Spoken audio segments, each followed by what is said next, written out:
As writers, we have the extreme opportunity to write stories that question the morality of our characters, and through the characters, question the morality of our readers. And so through this, we need to not be encouraging stories that are too dark because we don't want to depress our reader beyond the brink of no return. And we don't also want to butter them up and say the world is a wonderful place and send them out in all naivete. No, we want to balance darkness and light in really interesting ways. And so I had the extreme opportunity to recently talk with author Josiah DeGraaf. He's a writing instructor, incredibly talented English teacher, and a debut novelist. So we got to meet and talk about darkness and light in fiction. How do you handle that? He had some incredibly wise pieces of advice for writers on that topic.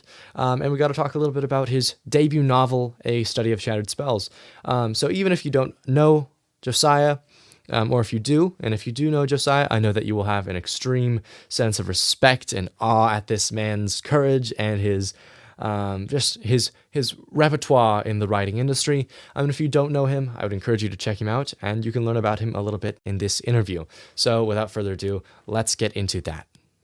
What brought you to writing, and why would you say you write? Yeah, so I really started writing as soon as I was old enough to pick up a pen. I think I was about 5 years old or so when I first sat down to write a little picture book with the help of my mom. And, I just have always had stories in my head and have always just felt inspired to write them down. And as I grew up and began to think more seriously about storytelling, I think one of the things that particularly drew me to crafting stories is just the desire to explore kinds of situations where I'm curious about, how would I react to being in these kinds of circumstances? Or what is the right way to respond to these kinds of problems? And so one of the things I love the most about story is how it enables us to just discover and think through different kinds of scenarios and different ways people can respond during them. And it's a combination of that alongside just the enjoyment of creating stories that led me to start writing stories. How did being a teacher really affect that? It really gave me the source material in many ways, for my first novel.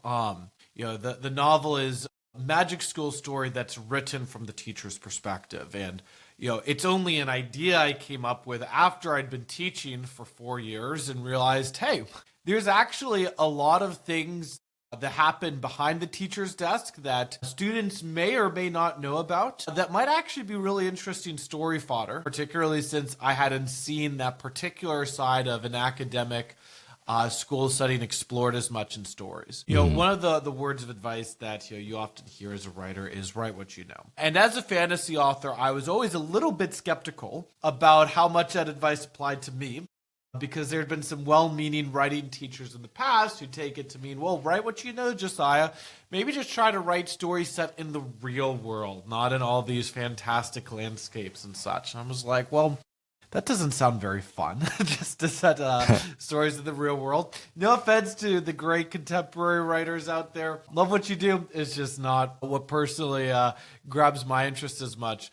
But it was after I'd spent some experience, teaching myself that I could look at it and be like, you know what? Maybe there actually is something here. And it was really fun to be able to draw on a lot of that experience and bring that into more of a fantastical setting here with the novel. Yeah, that's awesome. Speaking about the fantastical setting, I'm going to kind of blend two of our questions here. So your magic system is primarily music based, right?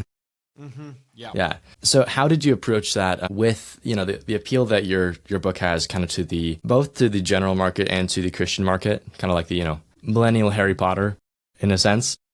Mm-hmm. How did you balance the themes of magic with kind of the, all the controversies that have been in the Christian circles within like the magical side of things? How did you really rationalize that in your mind and go about that? Yeah, so I guess there's kind of two questions there. One question is, for myself, as a Christian, what it's the reason that I would use for why I choose to include magic in my stories. And then there's the other question of How do I navigate that with readers who may or may not be on board with magic schools and the like? For myself as a Christian, what I'd say is that this is a story that I set in a very different world where the rules of the world are set up differently, where people are able to use musical instruments to do magic. I think if you look at why the scriptures condemn magic in our world, the reason is that the kinds of magic that it condemns is stuff that involves going to demonic forces and demonic influences in order to gain power. Because you'll notice that in the Bible there are plenty of supernatural things that happen that are fine for people to do, right? You have people like Elijah calling down fire from the heavens. You have Moses who is parting the Red Seas. Now, we call all of those miracles because they come from God. But what makes the miracles different from the kind of magic that God forbids is it doesn't have to do with what is being done. In certain situations, as in Moses going up against the Pharaoh's magicians, Moses and the magicians were doing the exact same things. The difference is that one person got their power from God, one person got their power from demons. So, in my novel, the magic that is being done isn't magic that is being done through the work of demons. So I don't view it as it's my own world, made up my own rules, not a demonic influence there. So it wasn't something that I had any personal qualms with on that front. And for folks interested in studying more about the theology of fictional magic, there's a great book that was released last month at the time of this recording called Of Magic and Miracles by Marion Jacobs.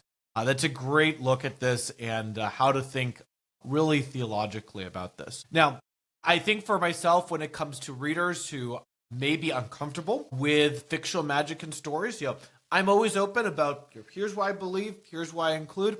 I also imagine that for readers whose convictions are that they don't want to see any magic in stories, my book probably isn't written for them. And I'm more trying to reach readers who are comfortable with types of magic in the stories, provided that the magic isn't coming from demonic forces or influences. And so that's what guided my own approach to how I wrote the magic into the story. Yeah, I really, really love that distinction. One of the core things that really stood out to me as a Kickstarter backer and then receiving the updates was the map, which is just absolutely gorgeous. I think you have it. Is that the same map behind you in the background? Yeah, it says, I'll move my mic here for a moment, but yeah, I was able to get a wood-carved version of the map that's behind me to fill my office as well. If you're watching this, I would highly recommend you find this map somehow because it is absolutely stunning. The artist has done some other incredible works as well. But with that, world building is so much fun for writers. So what is your favorite part or the part that you love most about world building? Love coming up with unique creatures and plants and fauna that can exist in the world. I always love when I'm reading a story and I'm getting to see things that are new and different. And for this world in particular, because it's a jungle world, kind of had an idea of, well, what if we have a bunch of different creatures that are kind of more dinosaur inspired? So there's a lot of reptilian, unique creatures that exist in the world. And I love just coming up with those sorts of things and imagining the kinds of beasts and creatures that don't exist in our world, but can exist in a fictional world. Of course, creating maps is something that I very much enjoy doing. I'm also a bit of a history nerd in the real world, so I love coming up with fictional histories and backstories and such for my own world. Now, most of that doesn't get into the story because I'm not just going to infodump a bunch of unrelated backstory into the story, but I do know a lot of it myself, and occasionally I find good places to throw in hints there of some of the things that brought the world to the point where it currently is. Who would you say are the core mentors or teachers of the writing and world building space that really brought you up to your current level of mastery? Yeah, Brandon Sanderson would be a pretty big one. Potentially an obvious one as well, for those who are very familiar with the fantasy space. The way that he approached his world building throughout his novels has been an inspiration to me. And his 3 Laws of Magic series was pretty formational for the way in which I approach not just magic, but really any unique world building element that exists as well over the course of a story. I've also been fairly inspired by Orson Scott Card, and particularly the way that he uses world building in order to introduce complicated and fascinating thematic questions over the course of his stories and what he's done there. You kind of did this earlier, but what would be your elevator pitch to a reader? Just, the general reader for a study of shattered spells. I think you did it earlier, but now you've got like the dedicated time. Yeah, so the elevator pitch is that it's a magic school story that's told from the teacher's perspective, where a first-year teacher is given 8 months to train a prophesied hero, and if he isn't ready at the end of the 8 month, she'll lose both her country and her comatose husband. I love that. Within a study of shattered spells, as a teacher, a lot of that clearly influenced it. Who would you say are kind of the characters that you would relate to most, or that are kind of secretly you as the cameo? Would that just be, our main character whose name I'm not going to try and pronounce, in front of the author? I was actually kind of intentional when I sat down and wrote the book that I didn't want the protagonist to feel like an author self-insert. Partially because naturally, as an author, a lot of who you are is going to bleed into your protagonist anyways. And so I tend to find it helpful to make sure that I begin with the protagonist as having some key distinctions so that they're not completely a self-insert, even if who you are as an author is naturally going to weave into them. And partially because I tend to think that stories are more interesting when I don't just start with, who am I as a person, but instead start with, who is this character going to be and what are the unique quirks and personality features she has that are different from me. The protagonist of the story, Kalina, has a bit of a different personality than mine. She's a little more extroverted than I am, a little more spunky and quirky in her sense of humor. And who she is, she's actually partially inspired by another teacher that I used to teach with at the school that I was at, who, whenever I was writing Kalina, I thought I would be thinking about, how would this teacher respond to different situations and how would she talk? And that was one of my inspirations for her. Now, certainly there are a lot of shared similarities that Kalina and I have. Both of us know what it's like to go into a school for the first time as a first-year teacher and feel a bit intimidated by the prospects of doing so. So there's a fair bit of myself that is able to bring in there. Some of the shared experiences that she has. I'd really say that really with all of my characters, you can probably find a little piece of myself in each of them, both the heroes and the villains alike. I tend to think of writing as a little bit like acting, right? When you're acting, the character that you're playing is distinct from yourself, but you're always bringing a bit of yourself to the character you're acting as, whether you mean to or not. And so I tend to think that for myself as a writer, you can probably look at a lot of the different characters and see little pieces of myself and what I bring to my depiction and writing of each of them. But I wouldn't say that there's any particular character in this book that I was at least trying to make the representation of myself in the story. I like that, how you kind of like bleed through all of your characters. We were just talking about Sanderson, and I think you're a Sanderson fan too. We joke about how if Kaladin or Vin was to meet with Sanderson, they'd probably not want to do good things to him because of the things that he's done to them. What do you think your characters would want to do to you based upon the trauma you've inserted into their lives? Well, it depends a little bit on the character and how they'd respond. I suppose starting with Kalina, I think a lot depends on where in the story she would be meeting me. If it's at the end of the story, I think she may have some words to say to me, but we might get along okay with where she is at the end of the story. Certainly for a lot of the story, Kalina is not the kind of person to resort to physical violence most of the time unless she's in a war context. But she definitely has a sharp tongue, so she would probably have a lot of words to say to me in those situations. There are certain characters, some of the villains of the story that I'm not going to name because some of the villains of the story are a bit of a surprise, but let's just say there's at least one student and one teacher at the school that I would not want to be alone in a room with. If they knew that I was the author and determined all the things that had happened to them, they would not have many nice things to say. I would tend to think that the most of the students in the story, particularly those that are in the Silent Arcane Society, I would probably get along with, and they wouldn't have too many things to say to me. But you never know. I tend to think Kalina would be probably the person who would have the most that she would want to say to me. Probably would not attack me, but would have some sharp words for me at certain points in the story. Yeah, going back to kind of the geography, where would you want to live though if you could just avoid all of that trauma you heaped upon them and could just dwell within the world, or would you? I do feel like, Shintor Academy, some of the politics of the school aside, as you'll discover pretty soon while reading the story, there are a lot of good things and a lot of bad things about Shintor Academy. I don't know if I would want to actually be a teacher at the school, given some of the things that go on there. But in terms of just location, culture, climate, everything, our academy is on the cliffs of this huge river valley. And, to be able to be in a place like that where you just have these stunning cliff views just overlooking the huge valley and the river, I think would be pretty great. I don't know if I would love being in the city of Shintor itself, because it's a pretty tight place without many opportunities to really spread out and such. So if I were going to be in any other place in the world, I might choose Aenor's Pass. It's a setting that I don't think it's referenced in A Study of Shattered Spells. It is going to be one of the locations in the sequel.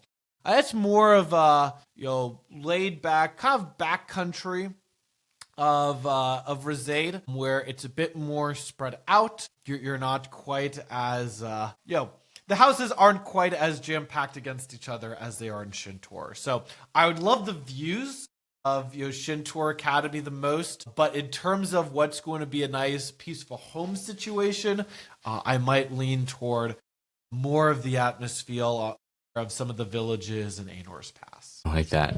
So for the viewer, we said that it was music based, and the instruments kind of affect the kind of different systems or ways that you can mess with the world through magic. So what instrument would you choose? Ooh. I grew up playing the piano. I always said that if I were to choose another instrument, I would have chosen a violin, because I just love how violins sound.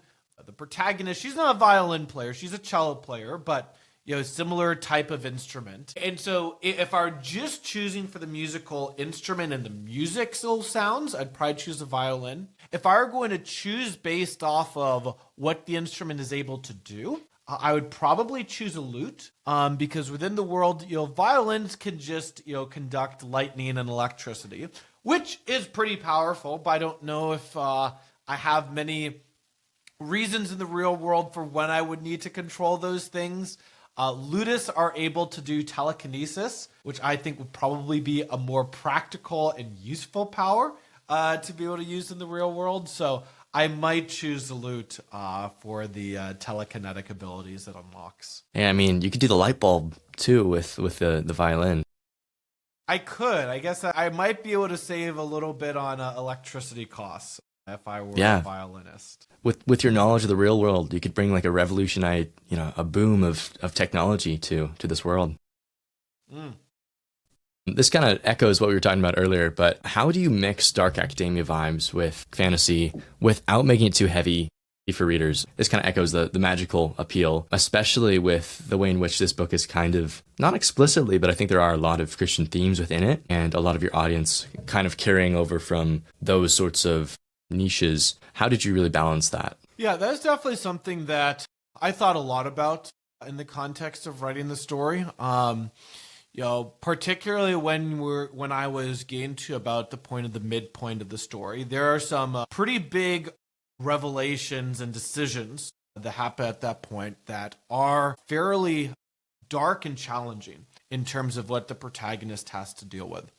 The first place I came to as an author is just a point of honesty. that when I'm going to be showing these different things, I want to be honest about here's the real emotional impact it has and how the character is processing through it. Because I think sometimes what we need as readers when we are facing hard things is simply to have someone that we're able to walk alongside through the protagonist and able to think through these kinds of things together. So it might feel a little bit counterintuitive, but I actually think that taking some time just to sit in some of those hard places with the protagonist as she's trying to wrestle through it is actually helpful for readers because of the fact that we're not just sitting there having seen a bunch of dark things and then be like, oh, let's move on to another distraction.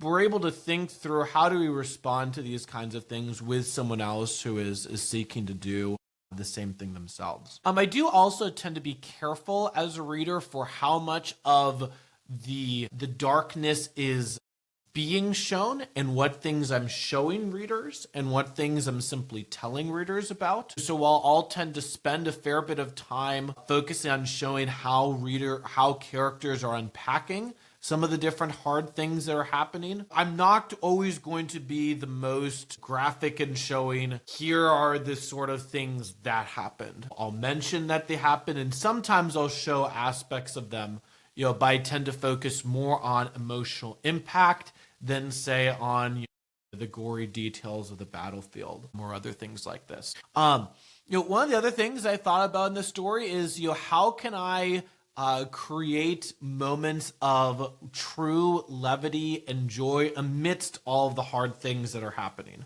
Because I think part of that is true to life, right? Part of being honest about the world is being honest about the fact that there are dark things that happen, but it's also that our lives, even when we're dealing with dark things, they're generally not all dark things all the time, right? We have those, safe friends and rich communities that we can come back to. They're able to recharge and refuel us.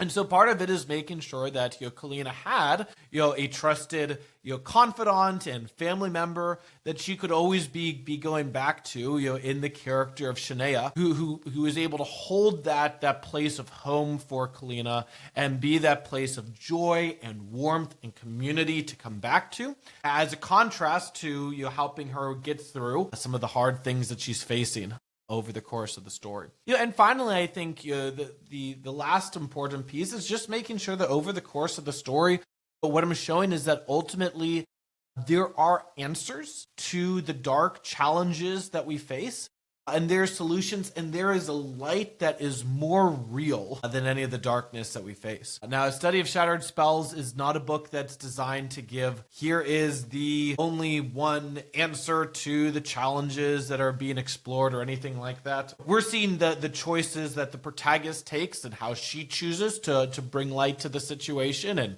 both the mistakes and the successes that she has along the way. To me, what's important is the more real the darkness is, the more important it is to show the light as being just as real and just as concrete and just as tangible at the end of the story. And so some of it also, looks like taking more time after the ending to show this is what life looks like for the protagonist and the people that she cares about, to show us what success really looks like at the end of the day. Yeah, that's one of the things that's really stood out to me while reading so far has been we start off in the story and within the prologue specifically, it's very, very hopeful, very bright and wondrous within the world and within the character's view of the world, even under, the blood moon. And then as the story progresses, we see it's kind of like it would almost be a kind of noble dark, or where the world is dark, but the character is wrestling with keeping what light they have. And so that wrestle with, Kalina's husband has been really fun to read. I'm not finished, but I look forward to seeing how that theme will progress. And referring to themes, what would you say is kind of like your core, no spoilers, but is your core kind of question that you're asking? We were talking about how you love stories because they allow us to ask these deep questions and to seek answers for those, seek truth. What would you say is kind of like the core questions or question that your A Study of Shattered Spells is really asking the reader to inspect themselves with and inspect their worlds with? Yeah, there are a couple of thematic questions that the story asks, but The original inspiration for me and the reason I wrote the story is really having to do with the question of when in life we encounter people that aren't making the right choices and we want to see them making better ones. What does it look like to push that person to change and become a better person? And is it even possible to help other people change? For myself as a teacher, this was one of the things that was on my mind a lot. As I worked with different students, and many of the students that I worked with were wonderful and great, but you had difficult and challenging students at the school as well, who would sometimes bully others and just not treat other people well. And as a teacher, you want to be the person who's able to have a positive impact on students' lives. I went in there as a teacher because I wanted to be able to make a difference in students' lives. But the reality is hard, and especially when you have students who are hurting others. There can sometimes be a tension of knowing, what is my role and is it worth it to be trying to make a difference in the student's life? Or am I just fooling myself in thinking that the student is willing to change when they may or may not be? And so there's a lot of wrestling that I had to do with myself as a teacher over what does it look like to make a difference in students' lives. I'd say that really is the core of the thematic struggles for Kalina, as she is being faced with a variety of different students. She wants to make a difference in students' lives. She wants to protect her students. She wants to change some other students, and is unsure about how do I actually do both in a way that's wise and virtuous. Yeah, I love that. With your launch, you did a Kickstarter as your initial harder launch. What are the things that you think you would change if you were to do the Kickstarter again? Would you do a Kickstarter? Would you do your typical Amazon launch? Kind of break that down for us, maybe. Yeah, so I love the experience of launching the book on Kickstarter. It provided a lot of opportunities for me to be able to do things that I couldn't do with a traditional launch. These would be things like being able to do a special edition version of the book that had a bunch of color illustrations in it. It allowed me to, send out custom Magic School acceptance letters to Shintour Academy to early backers. I could see your letter behind you on your shelf, and that's something I wouldn't have been able to easily do if it was an Amazon launch. And also be able to do other things. One of the things I did with the Kickstarter is what enabled me to be able to fund the dozen illustrations I wanted to include in the novel.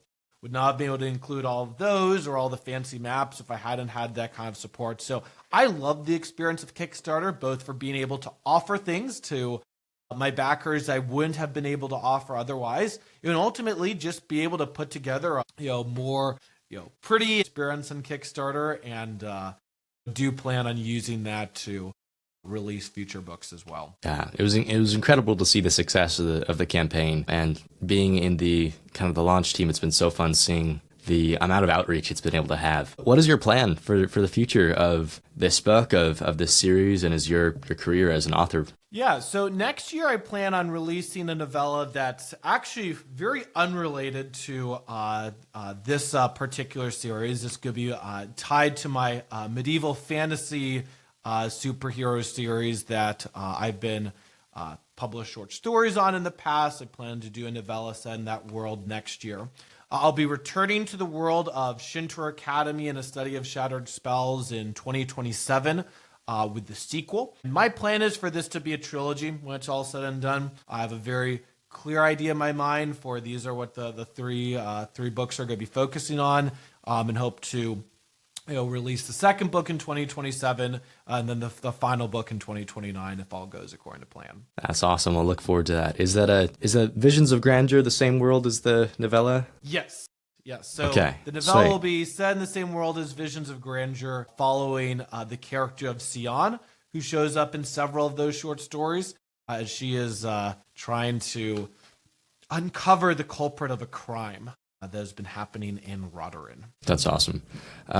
If you could, we're kind of wrapping up here, but if you could give one super practical piece of advice to aspiring fantasy authors or entrepreneurs, what would that be? One of the things that I think really helped me with the study of Shattered Spells is to be able to get feedback on the story while it was still an idea and it's still an outline before I'd even written the first draft. Many authors wait until they have a first draft to share it with others, to get feedback. And, That's always a good thing to do, but if that's the first time you're getting feedback, one of the challenges can be is that if your readers are pointing out big plot holes or fundamental story issues, that can be a pretty time-intensive fix to go back and rework certain foundational story issues. And because with this novel, I got a lot of feedback on the concept and outline, I was able to fix a lot of issues when they were pretty easy to fix because it just involves changing a few sentences in the outline and then writing it accordingly.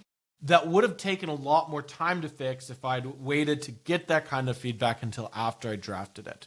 And so I think really nailing the concept of your story and just sharing your idea with others and getting their ideas for it, their suggestions for it, and their feedback was one of the things that really helped me with this novel. That has also changed the way that I approach writing stories moving forward from there. It's incredible. Well, thank you so much for coming on. What are the best ways for viewers to find you, to maybe get some free reader magnets, to interact with you and really find out more about you and your writing? Yeah, so my website is josiahdegraaf.com. That's JosiahDegraaf.com, 2 A's, 1 F, because that's how my ancestors decided we wanted to spell our last name. So you can learn more about me more on my website there. I'm also active on Instagram and Facebook, also somewhat on Twitter. I'm not quite as active there as I'm in the other two places, but you can find me in any of those places or learn more about this book specifically at astudyofshatteredspells.com. Awesome. Well, we will send people over there. I will have links in the description of this video. Thank you so much, Josiah, for coming on. Yeah, it was fantastic to be on here with you today, and grateful for the invite. Josiah, thank you so much for coming on. It takes some real courage to be the first podcast guest on a new show. If you are interested in his new book, A Study of Shattered Spells, it is now live as today is the launch day. So go check it out on Amazon. I would highly encourage you to read this, especially if you are a fan of Harry Potter or anything involving magical schools, as Josiah has handled that trope very spectacularly. So thank you so much for watching or listening, and I'm excited to bring you more interviews like this. So again, thank you so much, Josiah. Blessings.